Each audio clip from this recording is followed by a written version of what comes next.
un jour, dans ce processus, j'étais en pleine guérison, restauration, vraiment, Dieu faisait des miracles.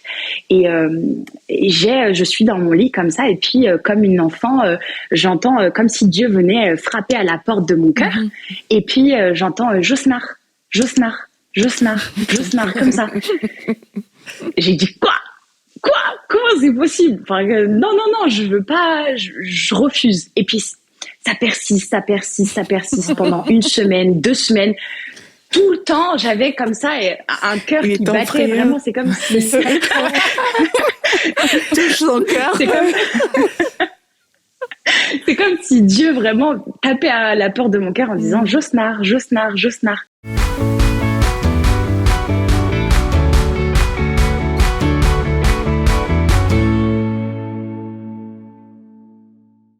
Bonjour tout le monde, contente de vous retrouver pour ce nouveau podcast à table avec Annabelle.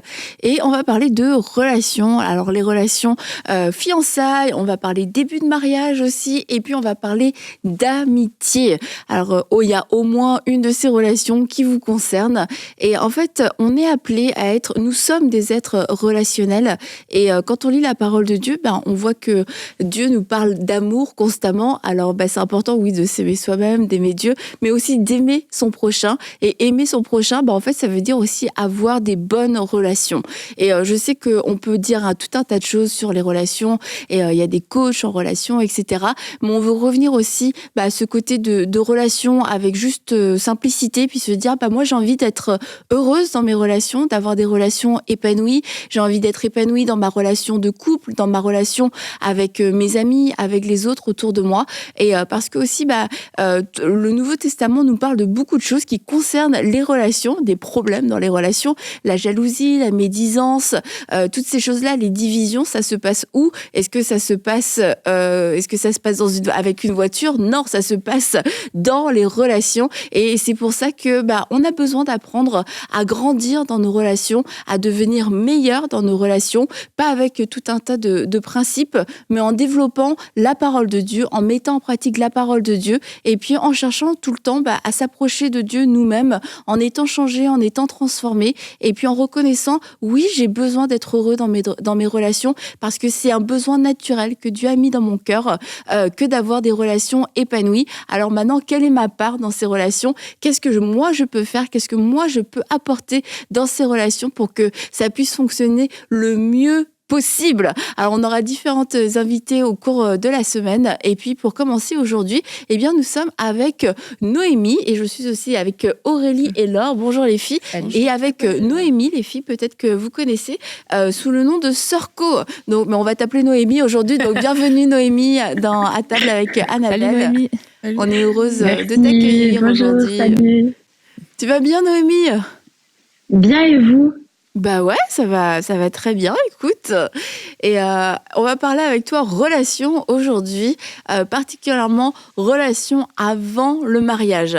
Fréquentation, fiançailles, c'est quelque chose que tu connais parce que ça fait pas si longtemps que tu es passé à travers, parce que tu es mariée aujourd'hui depuis 6 mois. Donc avant ces 6 mois-là, il y a eu toute cette période, et c'est de ça dont on va parler aujourd'hui. Comment toi tu l'as vécu? Qu'est-ce qui s'est passé? Qu'est-ce que tu as aimé? Qu'est-ce que tu n'as pas aimé? Et voilà, on a envie d'entendre ton histoire. Donc c'est sûr, ça s'adresse particulièrement aux personnes qui peut-être en ce moment sont en train de cheminer, en train de se demander est-ce que c'est la bonne personne, ou alors on est dans les fiançailles, ou juste qui ont le désir aussi de se marier, et de pouvoir prendre de bons conseils, et puis être inspiré aussi par ton histoire, Noémie. Donc encore une fois, bienvenue. Mais avant de te laisser la parole, ça va toi, Aurélie? Oui, ça va très bien. Ça va, parfait. Ça va, Aurélie? Je sais pas, je te mange. Parce que je vais avoir une bonne relation avec toi. Tout va bien. Et toi alors, ça va bien? Ça va très bien. Ouais. J'aime beaucoup le sujet là d'aujourd'hui. Oui. C'est très important. Et je pense que ça va faire beaucoup de bien parce que c'est vrai que des fois, dans les relations, on peut avoir notre propre perspective. On n'a pas forcément un entourage qui va nous aider, mais d'avoir des témoignages comme ça qui vont être des outils pour se dire peut-être ça permet de nous remettre en question et nous donner des clés aussi pour pouvoir réussir nos relations et notre début de mariage ou notre avant-mariage. Ouais, notre avant-mariage. Ouais, voilà. Parce que l'avant-mariage, c'est quand même une période. C'est vrai que pour que le mariage, après, pour bien rentrer dans le mariage, pour que les choses se passent très bien, il faut avoir eu aussi une belle préparation en amont. Ah écoute, je suis tout à fait... Il paraît. On me dirait si c'est vrai ou pas. Écoute, Noémie, est-ce que tu es d'accord avec ça? Est-ce que la préparation est, selon toi, importante? Absolument. Je suis rassurée parce que ça dépend. Donc, toi, un peu pour nous mettre dans le contexte de ton histoire, on l'a dit, ça fait 6 mois que tu es mariée à Josnar. Et en fait, on remonte à quand pour comment vous vous êtes un peu rencontrés, etc. Mets-nous un petit peu dans le contexte. Ok, on a une histoire un peu atypique, mais c'est ça aussi la beauté avec le Seigneur, c'est qu'il fait vraiment différemment avec chacun. Mon mari, qui est mon mari actuellement, mais qui n'était pas à l'époque, est tombé sur une de mes vidéos en 2020. Et donc, je faisais déjà des vidéos sur YouTube et il tombe sur une de mes vidéos, notamment sur mon témoignage. Et il a vraiment ce sentiment dans son cœur, comme si le Seigneur lui disait « Cette femme-là, c'est ta femme ». Mais il est prudent, il est sage. Il y a pas le Seigneur m'a dit que tu étais ma femme, etc. Il a vraiment gardé ça dans son cœur et il a prié pour ça. Et le Seigneur commence à lui révéler des choses secrètes sur ce qui s'était passé parce que je racontais mon témoignage de conversion, des choses que finalement seulement moi et Dieu peut savoir. Et il a envie de venir et de me rencontrer à l'église. Il est chrétien, il aime le Seigneur, etc. Et Dieu lui met dans son cœur vraiment, non, il faut que tu attendes, il y a un temps de préparation avant que tu puisses la rencontrer. Donc il attend, il fait des jeûnes, voilà, il met vraiment ça en prière en disant, ok Seigneur, comment tu veux que le plan se déroule finalement. Et donc, c'est en 2021, en début d'année 2021, on était en pleine crise du Covid, que Josnar débarque à l'église avec un masque et qu'il me voit et que je me dis, ok, lui, il fait pas partie de mon église, d'où il vient, d'où il sort, et que du coup, ça a commencé, c'était la première rencontre, c'était à l'église. Alors déjà, on peut s'arrêter sur un point, c'est que il t'a vu sur une vidéo et aujourd'hui, c'est quelque chose qui peut arriver quand même fréquemment, mais il n'a pas joué la carte du harcèlement et ni la carte de Dieu m'a dit, etc. Et ce genre de pression spirituelle. Ouais, il s'est préparé personnellement et puis d'avoir été à l'écoute de Dieu, de ne pas s'être précipité. Donc en fait, déjà dans ce simple petit épisode, il y a déjà des bonnes leçons à tirer. Il y a beaucoup de bonnes leçons à tirer, je pense, parce que moi j'ai déjà vu ça sur Internet, plusieurs personnes qui disent que Dieu m'a dit que tu es ma femme et tout, mais ça fait peur. Tu vois, mais lui, c'est quand même un bon exemple, dans le sens qu'il a eu cette préparation, il a pris le temps de jeûner et tout, c'est comme waouh! Et prier, même un timing pour aller lui parler, etc. Tout ça, c'est la préparation, et moi, je me dis, c'est un bel exemple. Un homme patient. D'ailleurs, ça me fait penser un petit peu à Laure, parce que je ne sais pas si Noémie, si tu connais un peu le témoignage de Laure, mais Sam aussi, quand il a vu Laure arriver la première fois dans son église, lui aussi, il a dit, elle, c'est ma femme. Exactement. Il a dit, elle, c'est ma femme, mais il ne l'a pas dit à moi, donc c'était une bonne chose, parce qu'effectivement, je confirme, je pense que ça aurait mis un stop. Et c'est dommage, parce que ça peut mettre un frein, même si c'est la personne qui est... Donc peut-être que plus tard, ça aurait fonctionné, mais en tout cas, ça aurait mis un frein. Mais il l'a dit à son papa, il allait le voir, puis il a dit je pense que ma femme est rentrée dans l'église et tout ça. Mais son père, très sage, lui a dit ne va surtout pas lui dire. Donc, la meilleure parole qu'il ait pu lui dire, je pense. Et du coup, donc, vous rencontrez à l'église, et donc, première rencontre. Et comment est-ce qu'on passe de cette première rencontre à écoute, pourquoi pas? Alors, il y a eu un cheminement, vraiment. Donc, Josnar s'était rapproché de mon pasteur et lui avait fait part un peu de son désir d'apprendre à me connaître. Mon pasteur était au courant de la situation dans laquelle j'étais. J'étais dans un autre plan de vie en fait. Donc j'étais pas du tout dans une saison où j'avais envie de rencontrer quelqu'un de nouveau. Et donc Josnar m'invite en 2021 à boire un café. Et ça se passe pas du tout comme il le pense, parce que je sens arriver le truc qu'il a des intentions plus qui ne sont pas du tout les miennes, et je refuse vraiment catégoriquement d'imaginer quelque chose avec lui. Mais mon pasteur me dit quelque chose de très sage. Il me dit, dans la vie, on sait jamais ce qui arrive, on sait jamais le plan de Dieu, donc il faut mettre les formes, il faut pas dire non, je voudrais jamais de toi, laisse tomber, c'est mort, mais être de façon douce, et puis dire pour le moment je suis pas dans cette saison, mais peut-être qu'il y a une autre saison de ma vie, je serais prête à prier pour ça, et c'est donc ce qui s'est passé. Donc je lui ai fermé littéralement la porte en mai 2021. Okay. Je voulais pas de vie. Mais au moins, tu vois, c'est intéressant comme témoignage, parce que tu vois, c'est pas genre, ouais, il m'a parlé là, waouh, mes yeux se sont ouverts, j'ai compris que c'était l'homme de ma vie et tout. Et du coup, lui, comment il réagit à ça? Parce que il se dit, mince, j'ai une parole du Seigneur. Est-ce que ça a remis les choses en question pour lui?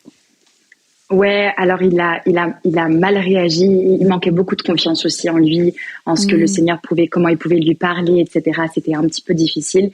Et donc, en fait, il a écrit tout ce que Dieu lui avait dit par rapport à moi, par rapport à notre futur mariage, etc. Mais il l'a un petit peu mis de côté. Et donc pour lui, il était un peu dans cette idée de je vais renoncer finalement à cette relation, parce que elle veut pas. Puis j'étais très claire quand même. Je voulais vraiment rien avec lui. Donc il y a eu un cheminement, un gros épisode où il a un peu désespéré. Et du coup, qu'est-ce qui s'est passé après pour que finalement il se passe autre chose? Qui est revenu? Alors, qui est revenu? Ça a pris combien de temps aussi? Pile un an après qu'on ait pris ce premier café, on s'est mis ensemble. Ce qui s'est passé, ce qui a été déclencheur, en fait, c'est moi, de mon côté, il y avait tout un travail sur mes blessures passées. Je ressortais d'une relation assez toxique où j'avais vraiment perdu espoir sur l'amour. J'avais l'impression que mon cœur, il n'allait jamais être réparé, restauré. C'était très difficile. Et puis lui, il avait vraiment besoin aussi d'être restauré et guéri sur plein de choses, plein de peurs, d'aussi de sortir de ses blessures d'enfance, et pour rentrer vraiment dans cet homme que le Seigneur appelait. Et donc en avril, on fait une retraite avec l'Église pour Pâques. Et il y a vraiment des libérations, il y a des temps d'appel à la prière. Enfin, vraiment, il y a des choses inexplicables. Dieu fait vraiment un gros travail à l'intérieur de nous.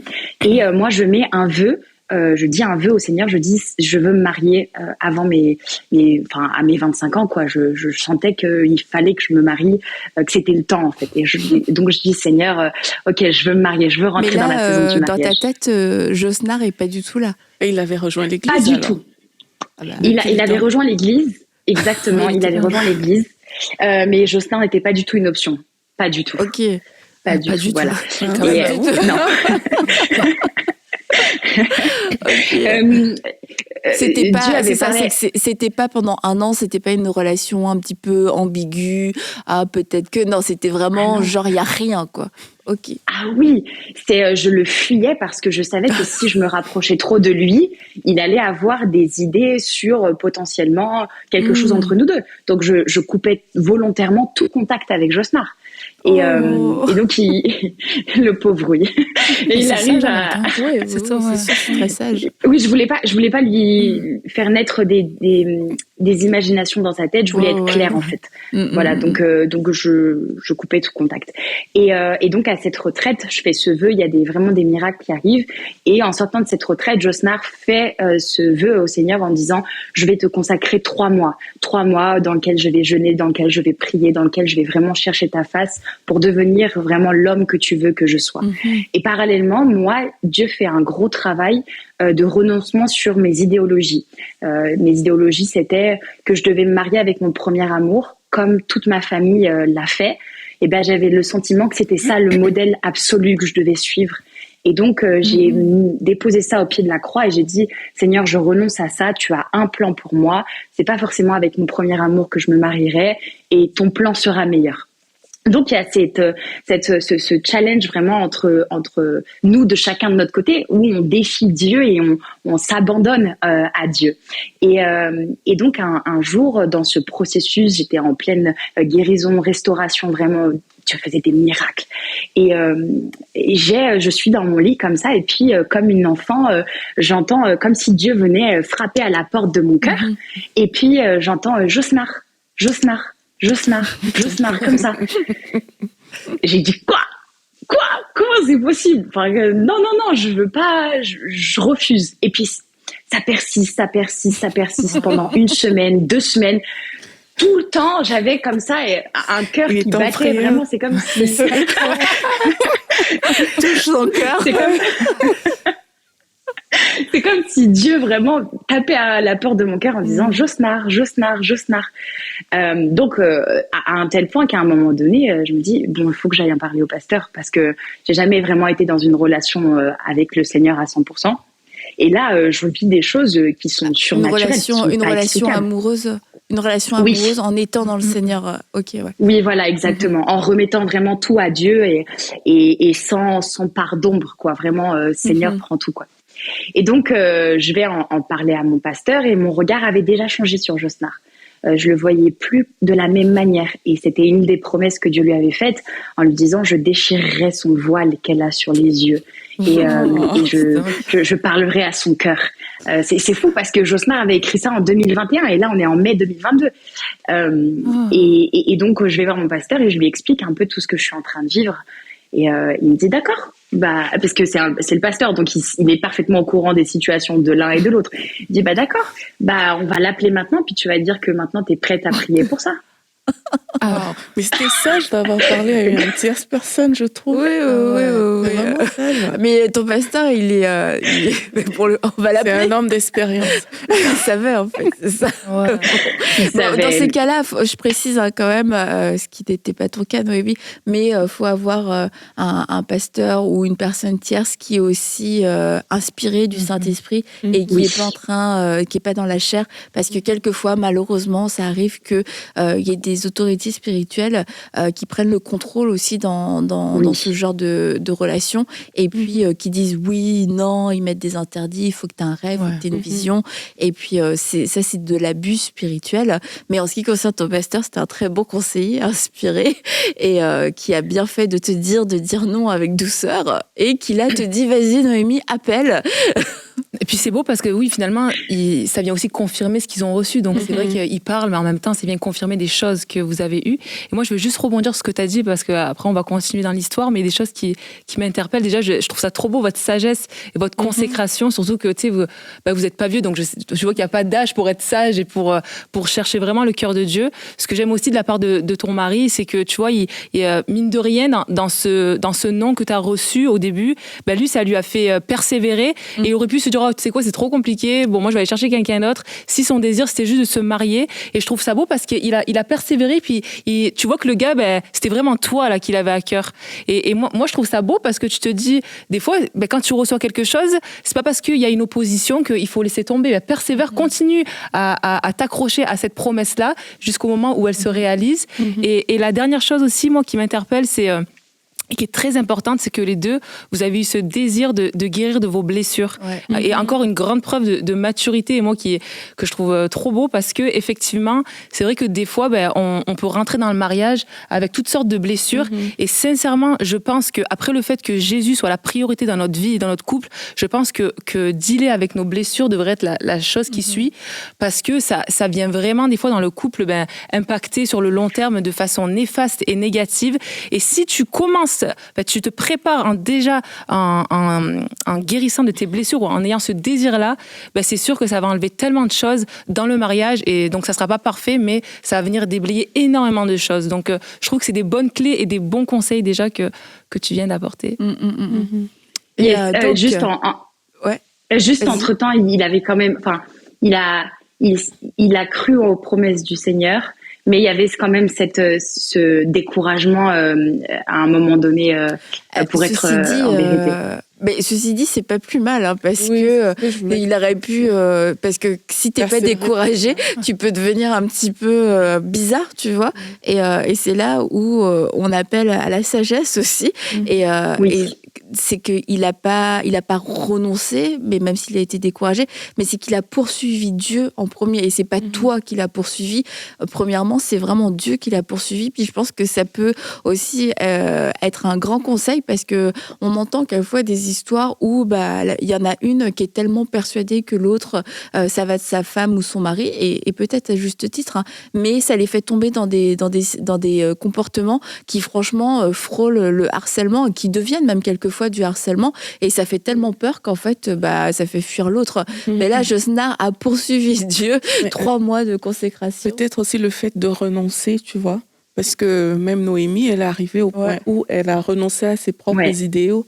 Et quelquefois, c'est aussi ça qui montre que tu cherches Dieu, dans le sens que tu es prêt à tout mettre à plat et dire, Seigneur, que ta volonté se fasse. Si ce n'était pas ma volonté, si je m'étais trompée en pensant que c'est elle ou c'est lui, voilà quoi, que ta volonté se fasse, Seigneur. Je pense que ça, c'est important aussi. Et alors, quand tu appelles Josnar, qu'est-ce qu'il dit? Alors, quand j'appelle Josnar, il est dans une réaction OK. D'accord. Ouais, c'est ce qu'il dit. Mais en fait, lui, l'autre côté t'éveille le cœur à l'intérieur. Il était vraiment surpris. Mais je me sentais portée. On se sentait vraiment porté par Dieu. Et donc, la première chose qu'on a faite, c'était des temps de prière. On a prié, on a dit, Seigneur, voilà ce qu'on ressent, voilà ce qu'on pense recevoir. Qu'est-ce que tu en penses? Comment faire? Enfin, comment mettre Dieu au centre? Et ce qui s'est passé, c'est que quand on a commencé à prier, le Seigneur a emporté Josnar dans toutes ses notes depuis 2021, et il lui a dit, mais moi, je t'ai déjà donné toutes les confirmations possibles, en fait. Je t'ai déjà parlé. En revanche, moi, j'avais besoin vraiment d'être rassurée. J'avais besoin de sentir que Dieu était pleinement au contrôle de cette relation, et que là, j'allais pas m'engager dans quelque chose qui allait m'emmener de la souffrance, que de la souffrance, quoi. Mais vraiment quelque chose entre les mains du Seigneur. Et donc, je demandais à Dieu plein de petites confirmations. Alors ça pouvait être faut vraiment comprendre, j'avais un besoin d'être rassurée, vraiment. De par mes traumatismes passés, j'avais un énorme besoin d'être rassurée. Donc je disais, Seigneur, si c'est mon mari, j'aimerais bien avoir des fleurs. Est-ce que je peux avoir des fleurs, Seigneur, parce que j'aime beaucoup des fleurs.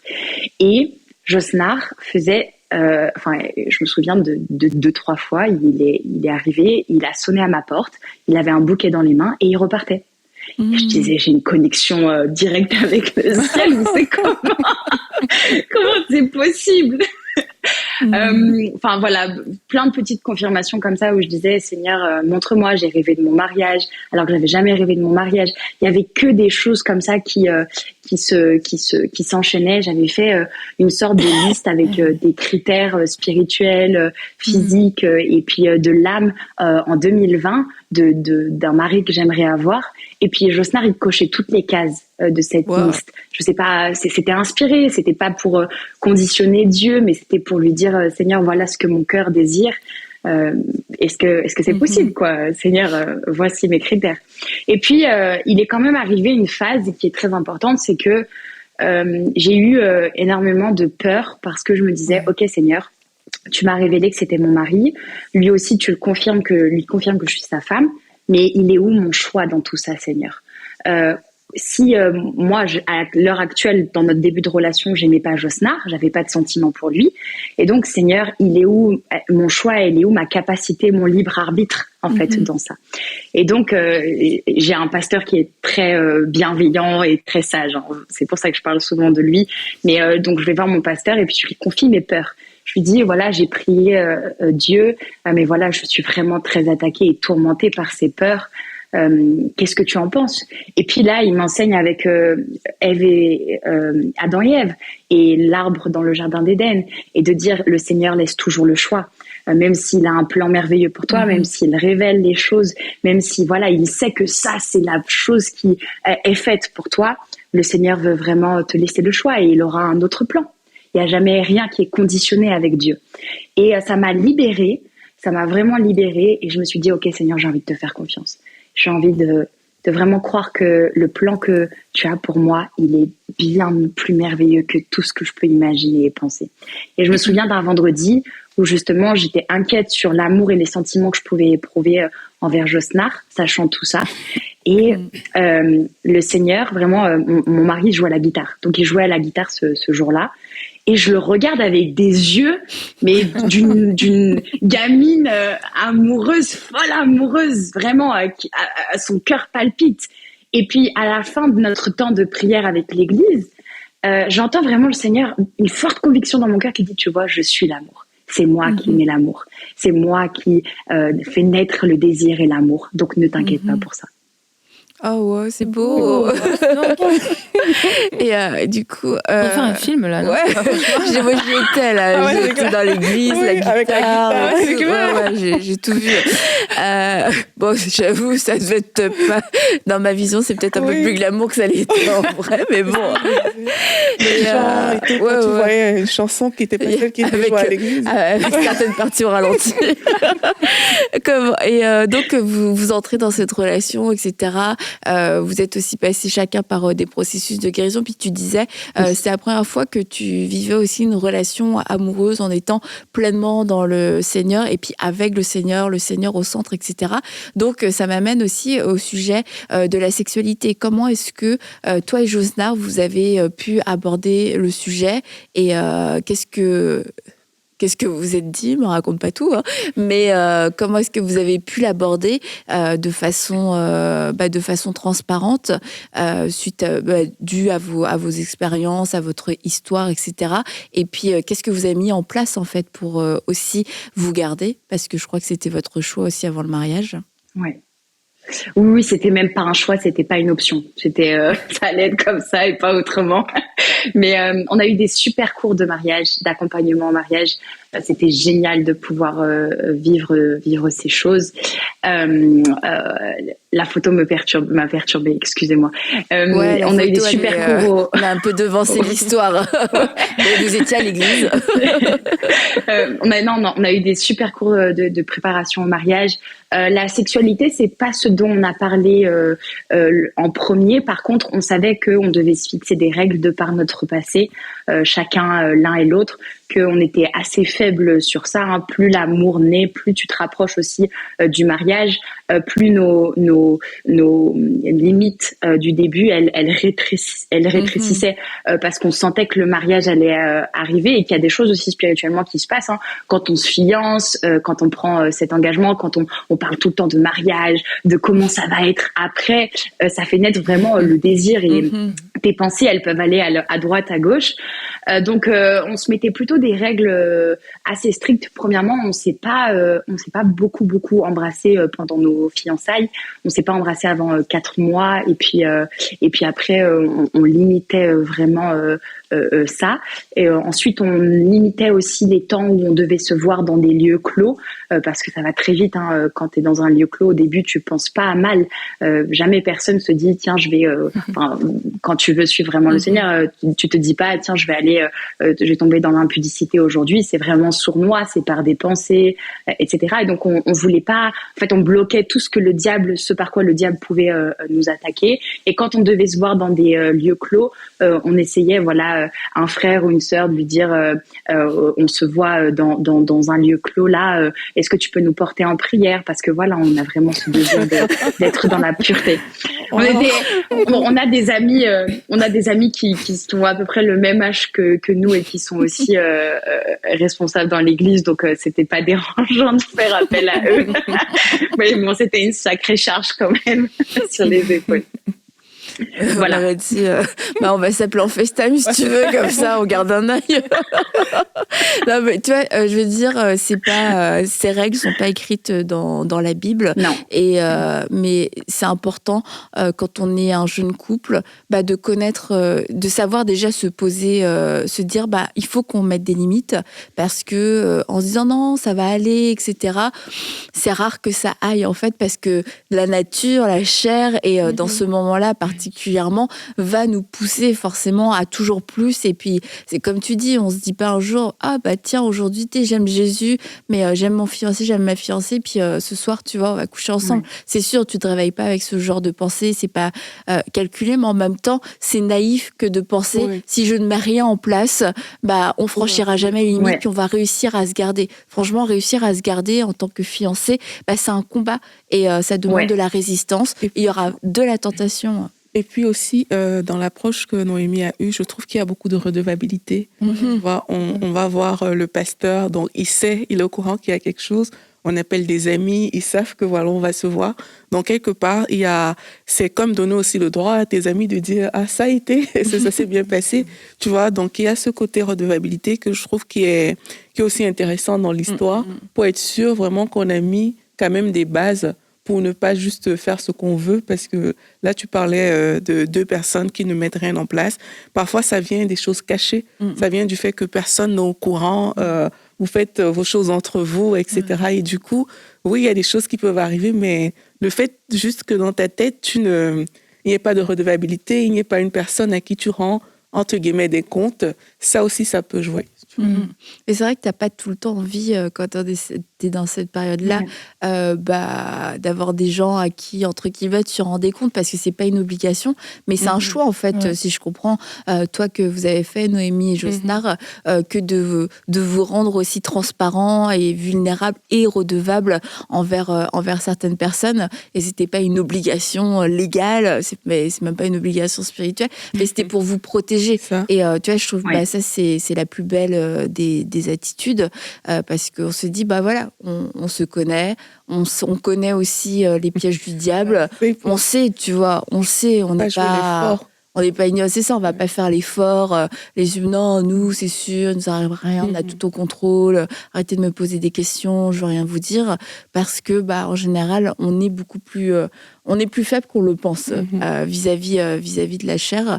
Donc, c'était super. Et à ce niveau-là, mais est-ce que, quand même, malgré tout ce que vous avez mis en place, est-ce qu'il y a eu des moments, peut-être, vous avez trouvé ça difficile ? Ouais, carrément. Vraiment, il y a eu des moments où on a trouvé ça vraiment difficile et des moments où on devait, par exemple, se voir pour préparer le mariage et où là, on disait, il faut que tu partes. Maintenant, tu pars. Et puis on sentait que... Non, vraiment, de façon cash. On décidera le dessert plus tard, ok ? Là, tu pars.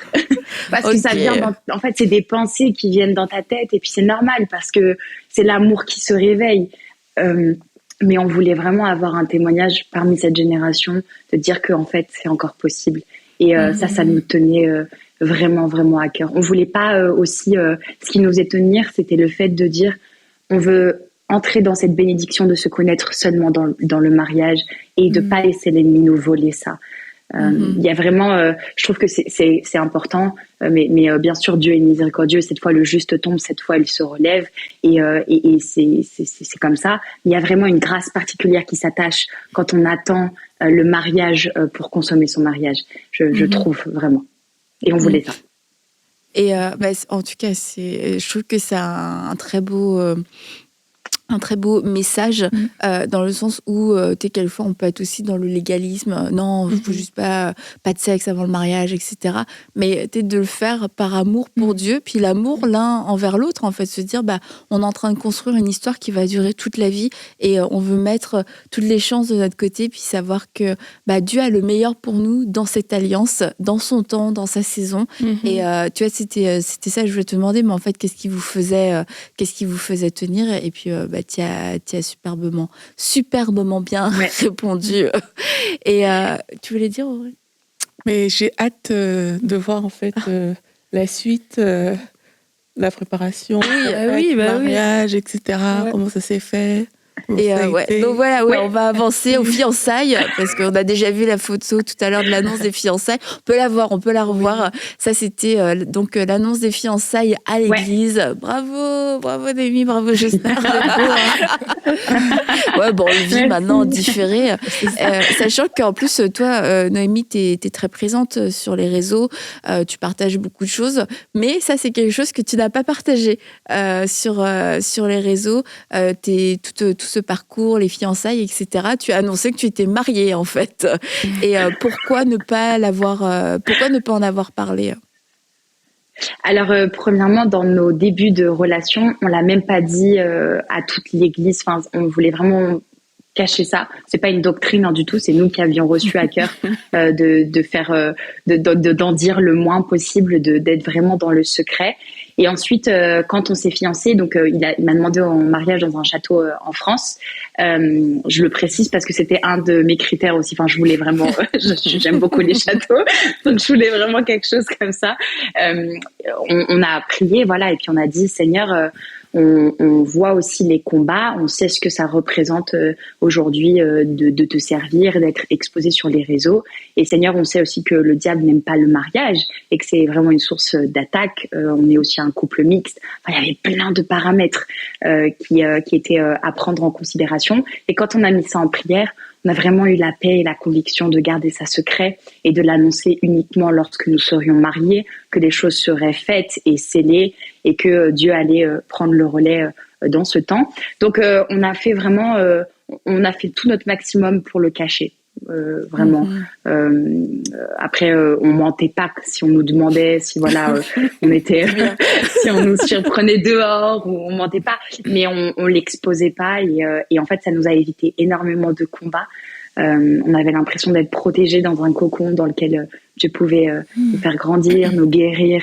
Il y avait énormément une partie spirituelle avant notre mariage à prendre en considération. Tu en parlais, Annabelle, tout à l'heure, le côté restauration de notre âme, de briser les liens de nos relations passées, vraiment rentrer dans une nouvelle saison, d'être totalement restauré. Et ça prenait tellement d'énergie qu'on n'avait pas envie de se rajouter des combats via les réseaux sociaux. Puis qu'est-ce que, là tu as parlé d'une partie, mais qu'est-ce que sinon tu as trouvé vraiment utile dans cette préparation au mariage où tu dis ça c'était une chance qu'on est passé par là, où ça nous a aidés, ou quelque chose que tu as trouvé vraiment bon? Toute la partie restauration, le suivi pastoral, les cours de mariage, on avait des réunions vraiment où on pouvait exposer nos faiblesses et puis commencer, en fait, même si on vivait pas ensemble, il y avait des choses sur lesquelles on s'accrochait et qu'on commençait à régler ça. Et après... Est-ce que c'est quoi pour toi des questions fondamentales peut-être pour toi qui sont vraiment importantes dans cette préparation au mariage à se poser? Vous allez sûrement mieux répondre que moi, mais la doctrine, déjà, la base, est-ce qu'on croit en la même chose? Est-ce qu'on a la même vision? Quelle est ta vision de l'avenir? Comment tu vois la famille? Comment tu vois la vie ensemble? Les questions d'argent aussi, les dettes, enfin voilà, comment on gère son argent. La sexualité, on en a parlé en dernier, enfin vraiment quand c'était proche de notre date de mariage, parce que ça suscitait beaucoup d'envie, mais en fait, on a été très transparent et sur cette base, plus la prière et l'approbation du Seigneur, on s'est dit, on est vraiment en accord, on est vraiment fait ensemble pour être ensemble. On a construit, enfin, tu vois, je parlais de la prière et de tous ces temps qu'on a pris dans la méditation, etc. Mais on a vraiment construit aussi une relation. Ça veut dire que oui, il y avait la part de Dieu, mais il y avait aussi notre part d'apprendre à se connaître, de vivre des souvenirs ensemble. Enfin, voilà, une relation, c'est pas que du spirituel, c'est aussi beaucoup de physique, de charnel, encore plus dans le mariage. Et donc, il y a cette notion de construire en fait des choses très basiques, quoi. Et maintenant, là que vous êtes mariés, ça fait 6 mois, et est-ce que vous avez pu sentir qu'il y avait une bénédiction particulière dans votre mariage parce que vous étiez bien préparés, parce que aussi vous étiez gardés et parce que vous aviez fait déjà un certain travail en amont? Est-ce que tu l'as senti dans le début de votre mariage? Ouais, carrément. Premièrement, je l'ai senti de tout le travail spirituel que Dieu avait fait et avec Josnar et avec moi. Il y avait des liens familiaux, des comportements qu'on avait avant qu'on n'a plus dans le mariage parce qu'on a vraiment eu cette partie spirituelle. Ensuite, dans la sexualité, Dieu a vraiment béni. Il a énormément béni. Je ne vais pas rentrer dans les détails, mais au travers de plein de choses, il a béni et vraiment juste, tu vois, le fait de de prier avant d'avoir un rapport intime ou même de sentir Dieu dans ces choses, c'était vraiment une autre dimension en fait qu'on a eue. Et puis après, dans nos débuts de mariage, on a vraiment bien commencé. Ça fait 6 mois qu'on est mariés, on se sent bien, on s'adapte bien l'un à l'autre, vivre ensemble, parce qu'on a eu une très bonne préparation au mariage où on a vraiment parlé de tout. Et donc, je vois vraiment la main de Dieu. Je vois vraiment la main de Dieu. Merci beaucoup, Noémie, d'avoir partagé. En plus, écoute, de façon très transparente. Non, mais votre témoignage est très beau. Alors après, on comprend, encore une fois, un témoignage est un témoignage dans le sens où il y a des choses qui vous appartiennent, c'est votre histoire. Oui. Et ce sont des paroles que vous avez reçues pour votre vie. Ceci dit, il y a des principes quand même à pouvoir en retenir. Le fait que vous ayez pris ce temps de façon individuelle pour chercher Dieu, vous consacrer premièrement, que ce soit ensemble ou pas ensemble, en fait, Dieu est resté votre priorité. Et c'est ça que je voulais dire avant qu'on termine aussi, c'est que vous aviez quand même une vraie relation chacun avec Dieu. Vous étiez sérieux dans votre relation avec Dieu. Mais une fois que vous êtes mis en couple, une fois que les choses ont été plus sérieuses, vous n'êtes pas relâchés. Et ça, c'est quelque chose qui peut aussi arriver quelquefois, parce que c'est comme t'as comme le début de l'accomplissement de la promesse, et puis à ce moment-là, tu te relâches un petit peu, et puis dans votre cas, en fait, vous vous êtes fortifiés ensemble. Et je crois que c'est aussi ça, challenge, des réalités. Un des buts une des forces d'un couple dans le Seigneur, c'est de pouvoir s'associer pour être plus fort ensemble, et pas au contraire s'associer pour s'éloigner du Seigneur et puis vivre selon notre propre désir, notre propre volonté. Donc, je trouve, en fait, ce que je trouve vraiment beau, c'est votre amour pour Dieu, à l'un et à l'autre, et votre sérieux. Et puis, vous étiez magnifique le jour de votre mariage, vraiment très, très beau. Donc, félicitations encore, Noémie, félicitations à toi et à Josnar. Et écoute, merci beaucoup pour ton témoignage. On peut retrouver, tu as d'autres vidéos, d'autres partages où tu racontes aussi cette partie-là, puis tu racontes aussi d'autres choses, comment sur ton compte Insta, Sœur-Co, comme je disais, les gens doivent t'appeler Sœur-Co. Mais écoute, en tout cas, on a été très contente de passer ce moment avec toi, puis on va te dire à très bientôt. Puis à vous qui nous avez suivis aussi, on vous dit à très bientôt dans la table avec Annabelle. Mercredi, on va se retrouver et puis on va parler du début du mariage, et on sera avec Delphine. Ce ne sera pas Noémie, mais ce sera Delphine. Donc mercredi, on se donne rendez-vous. Bye les filles, bye Laure, bye Aurélie, et encore merci Noémie.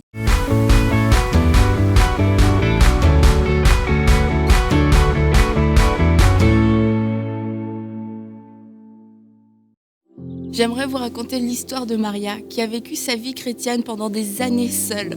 Mais grâce aux émissions EMCI, elle a pu être accompagnée, elle a pu être fortifiée, et elle a aussi pu être équipée. Elle a même réussi à amener toute sa famille au Seigneur, et Maria est elle-même devenue partenaire de EMCI aujourd'hui. Et lorsque vous devenez partenaire, vous contribuez à ce que d'autres histoires comme celle de Maria puissent se produire partout dans la francophonie. Alors un grand merci à vous. Dès maintenant, faites partie des 20 000 partenaires mensuels qui porteront la vision d'EMCI et qui l'amèneront encore plus loin. Pour faire votre don, rendez-vous sur emcitv.com/20 000.